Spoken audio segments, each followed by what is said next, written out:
네, 종목별 섹터별 흐름과 함께 나왔던 이슈들 자세히 낱낱이 짚어보겠습니다. 일단 M7 기업들 상황부터 점검하시죠. 오늘 전체적으로 하방 압력을 받아가고 있습니다.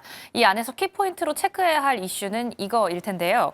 엔비디아가 눌린 이슈입니다. 바로 중국 정부가 H200에 대한 수입을 제한적으로 허가하겠다. 그러니까 사실상 불허에 대한 소식이 나오자 전반적으로 기술주 전체적인 매물 출회가 나왔습니다.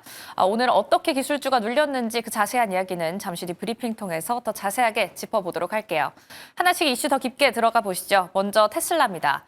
일론 머스크 CEO가 X에 한 가지 글을 올렸는데요. FSD 월 구독 방식으로 이 테슬라의 차량을 구매하는 옵션을 단축하겠다라는 겁니다.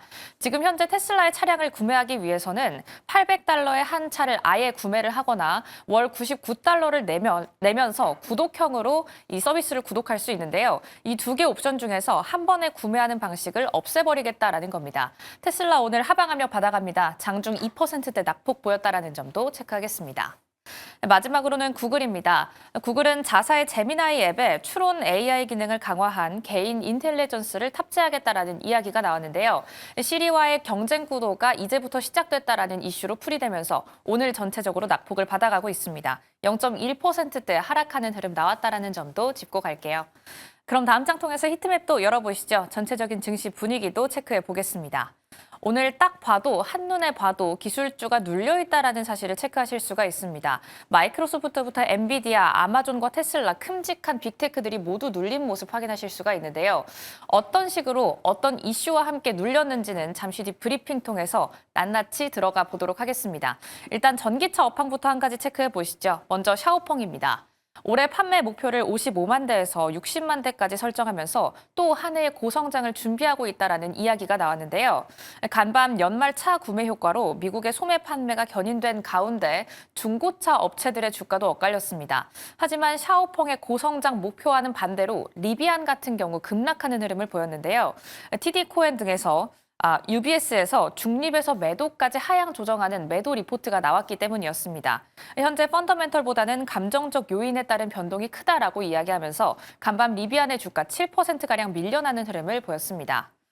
그런 반면 트럼프 대통령의 눈밖에 난 엑슨모빌은 계속된 신고가 행진을 이어가고 있습니다. TD 코엔 등 월가는 회사의 신중한 태도를 긍정적으로 평가하고 있다라고 분석이 되고 있는데요. 간밤에는 2%대 상승 마감했다라는 점 짚겠습니다.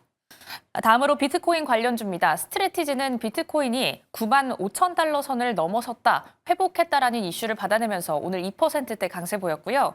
다음으로는 은행주 단 체크하겠습니다. 어제 같은 경우에는 비자와 마스터카드가 트럼프 대통령의 신용카드 이자율 10% 상한제 하방 압력을 받아갔지만 오늘 두 종목 모두 강보합권으로 상승 마감해줬습니다. 반등해줬다라는 점 체크하겠고요. 다만 실적을 발표한 금융주 안에서 웰스파고와 시티 그리고 뱅크 오브 아메리카는 각각 나란히 하락불 켜냈다라는 점도 체크하겠습니다. 그럼 다음 장 통해서 기술주 어떤 이슈 있었는지 더 상세하게 들어가 보시죠. 현재 H200 칩을 두고 기싸움이 벌어지고 있습니다. 미국 쪽에서는 H200 주겠다라고는 했지만 여러 가지 좀 허들을 놨었죠. 지금까지 업데이트된 소식과 함께 간밤 업데이트된 중국 측의 이야기까지 짚어보겠습니다. 일단 미국에서 중국으로 H200을 빼내려면 이런 관문들을 현재 거쳐야 하는 상황입니다. 일단 수출 전에 AI 성능을 칩 자체적으로도 검증을 받아야 하고요. 그리고 불가한 항목들이 여러 개 보이죠. 일단 중국 기업은 빼내가기 위해서는 우리가 보안적으로 문제가 없다라는 걸 충분히 증명을 해내야 합니다.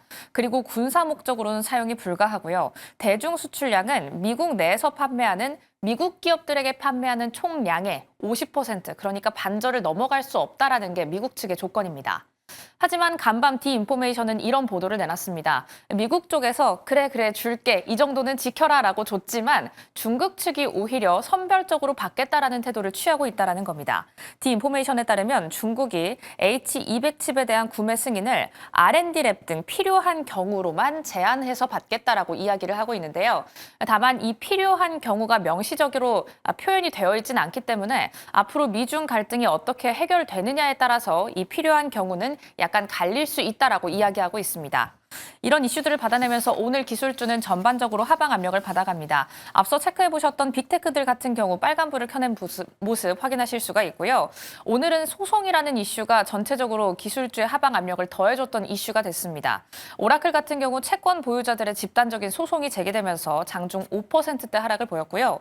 팔란티어도 전직 직원들이 차린 스타트업을 압박하고 있다는 소식 소화하면서 약세 흐름. 마지막으로 코어유브 같은 경우에도 AI 데이터 센터 지원 관련 투자자 소송에 직면하면서 오늘 전체적인 하방 압력을 받아갔습니다. 이렇게 기술주 전반적으로 눌린 가운데 은행주들까지 함께 눌린 하루였는데요. 이런 가운데 중심은 어떻게 잡아봐야 할까요? 지금부터 바로 고민 해결하러 가시죠.